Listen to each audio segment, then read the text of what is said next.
Good morning, everyone. Today we are going to learn about female reproductive cycle. And in female reproductive cycle, we will study about menstrual cycle and oogenesis. Now, what is menstrual cycle? Menstrual cycle क्या है?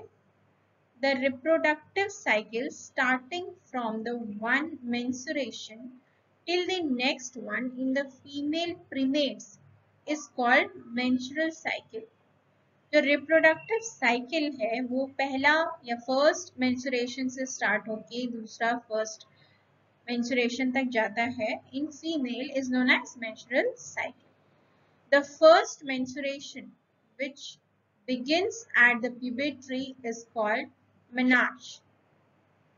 जो पहला cycle है या पहला menstruation जो start होता है at the time of pituitary in females is known as menarche. The cycle is repeated at the interval of 28 to 29 days. अब ये जो cycle है ये repeat करता है 28 से 29 days तक. Menstrual cycle involves three phases: menstrual phase, follicular phase and luteal phase. Menstrual cycle में क्या क्या involve होते हैं? Three phases होते हैं: menstrual phase, follicular phase और luteal phase. Now, what is menstrual phase? What is menstrual phase? Menstrual flow occurs and lasts about 3 to 5 days. जो menstrual phase है इसमें menstruation flow या menstrual flow कब तक last कर जाता है, कब तक रहता है? 3 to 5 days तक. The endometrial lining of the uterus breaks along with the blood vessels which forms a red fluid and result in menstrual flow. अब जो endometrial lining है, for example this is the uterus. अब इसके भीतर जो lining है uterus के अंदर, जो एंडोमेट्रियल का लाइनिंग होता है या वॉल होता है, वो ब्रेक करता है किसके साथ? ब्लड वेसल्स के साथ, और एक रेड फ्लूइड बनाता है, फॉर्म करता है, जिसको हम लोग मेंस्ट्रुअल फ्लो बोलते हैं.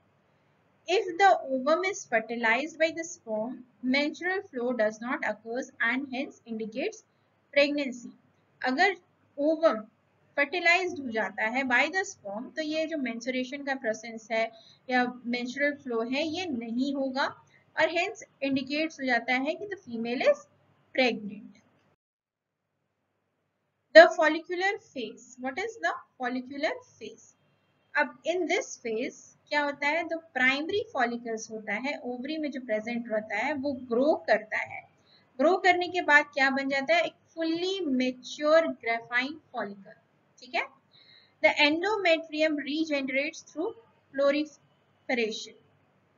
अब जो प्राइमरी फॉलिकल्स हैं ओवरी में प्रेजेंट रहते हैं वो फुल्ली ग्रोन या मेच्योर ग्रेफाइन फॉलिकल्स बनाते हैं इस फेज में, फॉलिकुलर फेज में. जो एंडोमेट्रियम है वो रीजनरेट करते हैं through the process of proliferation. Changes in pituitary hormones and ovarian hormones induce the formation of Graafian follicles and regeneration of endometrium. ये चेंजेस या ये formation of graphene follicles mature हो जा रहे हैं और एंडोमेट्रियम रीजनरेट कर रहे हैं. ये क्यों हो रहा है? चेंजेस हो रहे हैं हमारे पिट्यूटरी हार्मोन्स में और ओवेरियन हार्मोन्स में. इसके वजह से ग्रेफियन फॉलिकल्स और एंडोमेट्रियम का रीजनरेशन का फॉर्मेशन हो रहा है. The secretion of gonadotropins like luteinizing hormones and follicular stimulating hormone increases gradually during this phase and stimulates follicular development as well as the secretion of estrogen by the growing follicles. ठीक है. The gonadotropin से जो secretion हो रहे हैं कौन कौन से हार्मोन्स के? LH and FSH, luteinizing hormone and follicle stimulating hormones. ये जो है ये दोनों हार्मोन्स एक टाइम के लिए इंक्रीज कर जाते हैं, ग्रेजुअली इंक्रीज कर जाते हैं इस फेज में, फॉलिकुलर फेज में. क्यों करते हैं? स्टिमुलेट करते हैं डेवलपमेंट को, फॉलिकुलर डेवलपमेंट को स्टिमुलेट करते हैं और यहाँ पे वो ईस्ट्रोजन भी बना रहे हैं, ईस्ट्रोजन भी सीक्रेट करता है. और ये ईस्ट्रोजन क्या है? फीमेल रिप्रोडक्टिव हार्मोन है, रिप्रोडक्टिव हार्मोन से हार्मोन, ठीक है। ईस्ट्रोजन जो है ये सिक्रीट हो रहा है LH या FSH के लिए जब वो इंक्रीज कर जा रहे हैं इस फेज में, फॉलिकुलर फेज में, फिर both the LH and FSH attain a peak level at the middle of cycle about 14th day, ठीक है। अब ये जो FH और LH है ये दोनों हार्मोन एट द पीक, एकदम टॉप पे रहेंगे, पीक में रहेंगे मेंस्ट्रुअल साइकिल के। कब रहेंगे, किस दौरान, 14th डे में, और ये होता है कब, मिडल ऑफ द साइकिल, ठीक है। और ये जो रैपिड सिक्रीशन ऑफ LH या ल्यूटिनाइजिंग हार्मोन का जब रैपिड सिक्रीशन होता है, लगातार सिक्रीशन होता है, that leads to maximum level during the mid cycle. अब ये मैक्सिमम लेवल मिड साइकिल में होता है और it's called the LH surge induced rapture of Graafian follicle. अब इसके वजह से क्या होता है, जो ग्रेफियन फॉलिकल है वो रैप्चर हो जाता है and thereby these release the form of ovum and known as ovulation, ठीक है। और इसके वजह से क्या होता है, रिलीज होता है ओवम का, जिसको हम लोग ओव्यूलेशन बोलते हैं। अब आपका ल्यूटिनल फेज यानी कि थर्ड फेज जो है, इस फेज में क्या होता है, जो रैप्चर्ड पार्ट है ग्रेफियन फॉलिकल्स का वो ट्रांसफॉर्म हो जाता है किसमें, येलो बॉडी, जिसको हम लोग बोलते हैं कॉर्पस ल्यूटिनम।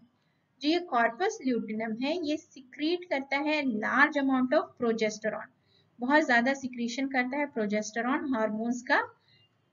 क्यों करता है, which maintains the endometrium to implantation of the fertilised ovum. ये जो प्रोजेस्टेरॉन हार्मोन्स सिक्रीट होता है एंडोमेट्रियम को मेंटेन करने के लिए, ताकि वो इम्प्लांट कर सके फर्टिलाइज्ड ओवम को। During pregnancy, all events of menstrual cycle stop and there is no menstruation. अब प्रेगनेंसी के दौरान क्या होता है, मेंस्ट्रुएशन साइकिल नहीं होता है और यहाँ पे कोई भी मेंस्ट्रुएशन का प्रोसेस नहीं होता है। In the absence of fertilization, the corpus luteum degenerates, hence causes disintegration of endometrium, leading to menstruation and new cycle begins. अब यहाँ पे देख रहे हैं कि प्रेगनेंसी के दौरान जब प्रेग्नेंट हो जा रहा है, जब फ्यूजन हो जा रहा है, फर्टिलाइजेशन हो जा रहा है, तो मेंस्ट्रुएशन स्टॉप हो जाता है, कोई भी साइकिल नहीं होता है। लेकिन अगर वहां पे फर्टिलाइजेशन हो गया, एब्सेंस हो गया, नहीं हो रहा है, तो जो ये कॉर्पस ल्यूटिनम है ये डिजेनरेट कर जाता है। डिजेनरेट करने की वजह से क्या होता है, जो एंडोमेट्रियम है वो भी डिसइंटीग्रेट हो जाता है और नया मेंस्ट्रुएशन स्टार्ट हो जाता है, नया साइकिल शुरू हो जाता है। In humans, menstrual cycle cases around 50 years and at the end is known as menopause, ठीक है। ये जो menstrual cycle है इन females approx 50 साल from the time of puberty ये स्टार्ट होता है और till 50 years, approx 50 years तक menstrual cycle होता है फीमेल्स में, ह्यूमन फीमेल्स में। और जब ये एंड होता है, जब ये खत्म हो जाता है, तो वो प्रोसेस को हम लोग बोलते हैं मेनोपॉज। जब ये स्टार्ट हो रहा है तो इसको हम लोग बोलते हैं मेनार्च, जब पुबर्टी में ये स्टार्ट होता है, और जब ये खत्म होता है तो इसको हम लोग कहते हैं menopause. Okay, after the menstrual cycle we will study about oogenesis, ठीक है। ये जो प्रोसेस होता है ये मैच्योर एग सेल से ओवा का फॉर्मेशन ऑफ ओवा, या फिर बोल सकते हैं formation of ova is known as oogenesis. The process is known as oogenesis. Okay, ये फिगर क्या शो कर रहा है, ये प्रोसेस शो कर रहा है oogenesis का। ये फिगर शो करता है द प्रोसेस ऑफ oogenesis, कैसे हो रहा है, क्यों हो रहा है। तो यहाँ पे हम लोग सबसे पहले देख रहे हैं ये डिप्लॉइड सेल है, ये एक डिप्लॉइड सेल है and this is the mature egg cell या मदर सेल, ठीक है। यहाँ पे ये 2n है, डिप्लॉयड है, यानी कि सेट ऑफ क्रोमोसोम्स है। सेट ऑफ क्रोमोसोम्स कितने होंगे? 46। सेट ऑफ क्रोमोसोम्स होंगे आपके 46। अब यहाँ पे ये डिवाइड हो रहा है, डिवीजन हो रहा है, मल्टीप्लिकेशन हो रहा है, किसके थ्रू? माइटोसिस के थ्रू। किसके थ्रू? माइटोसिस के थ्रू। माइटोसिस होने के बाद भी यहाँ पे हम लोग देख रहे हैं ये ओवोनियम बन रहा है, तो ये ओवोनियम अभी भी 46 है। सेट ऑफ क्रोमोसोम इसमें अभी भी 46 है, ये अभी भी डिप्लॉयड है, अभी भी ये डिप्लॉयड है। देन आफ्टर ओवोनियम यहाँ पे माइटोसिस फिर आपका साइकिल हो रहा है। अब ये 4 डिप्लॉयड सेल बना रहे हैं, ठीक है, बहुत सारे फॉर्मेशन हो गए रहे हैं, किसके हो रहे हैं? ओवोनिया के। अब एक सिंगल सेल जो डिप्लॉयड सेल है, इससे और एक सेल बन रहा है, ये हमारा पहला सेल होता है, ये that is known as primary oocyte। Primary oocyte ये भी डिप्लॉयड होगा आपका, ये भी डिप्लॉयड सेल होगा, इसमें भी सेट ऑफ 46 क्रोमोसोम्स होंगे। अब यहाँ पे मल्टीप्लिकेशन का स्टेज या मल्टीप्लिकेशन प्रोसेस चेंज हो रहा है। आपका यहाँ पे माइटोसिस हो रहा था, अब यहाँ पे मियोसिस 1 होगा, ठीक है। अब जब ये मियोसिस हो रहा है तो यहाँ पे आपका हेप्लॉइड सेल बन के तैयार हो जा रहा है। Haploid cell, the set of chromosome is 23, ठीक है, यहाँ पे भी 23 सेट ऑफ क्रोमोसोम्स होंगे। ये आपका बन के तैयार हो जा रहा है। क्या बन रहा है यहाँ पे? ये आपका सेकेंडरी oocytes। क्या बन रहा है? Secondary oocytes।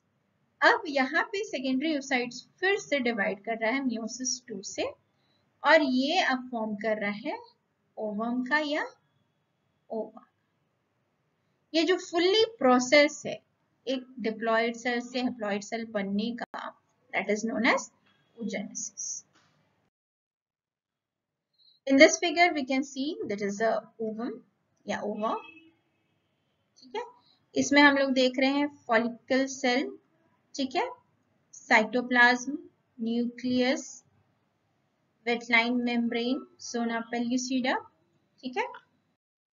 हमने देखा फिगर में oogenesis क्या है, उसका मल्टीप्लिकेशन कैसे होता है, कैसे ओवा का फॉर्मेशन होता है। Now oogenesis is the process of formation of mature female gamete is called oogenesis। जो एक मेच्योर फीमेल गैमेट का जो फॉर्मेशन होता है या ओवा का फॉर्मेशन हो रहा है, that is known as oogenesis। Some of the germinal epithelial cells divided by the mitosis to produce large number of gamete mother cells और oogonia। अब ये जो germinal epithelial cell है वो डिवाइड करते हैं माइटोसिस के थ्रू, और ये प्रोड्यूस करते हैं बहुत सारे अमाउंट्स में, लार्ज नंबर ऑफ अमाउंट्स में गैमेट, जिसको हम लोग मदर सेल्स या oogonia कहते हैं। oogonia multiply by mitosis and form primary oocytes। अब ये जो oogonia है ये मल्टीप्लाई करता है बाय माइटोसिस और फॉर्म करता है प्राइमरी oocytes। अब जब प्राइमरी oocytes हो जाता है उसके बाद फिर से आपका मियोसिस 1 का फॉर्मेशन हो रहा है, और ये आपका सेकेंडरी oocytes बना रहा है, सेकेंडरी oocytes बना रहा है। फिर आपका मियोसिस 2 हो रहा है, मियोसिस 2, और उसके बाद ओवम का या ओवा का फॉर्मेशन हो रहा है। क्लियर? उसके बाद आप oogenesis में 3 प्रोसेसेस होते हैं। एक होता है आपका मल्टीप्लिकेशन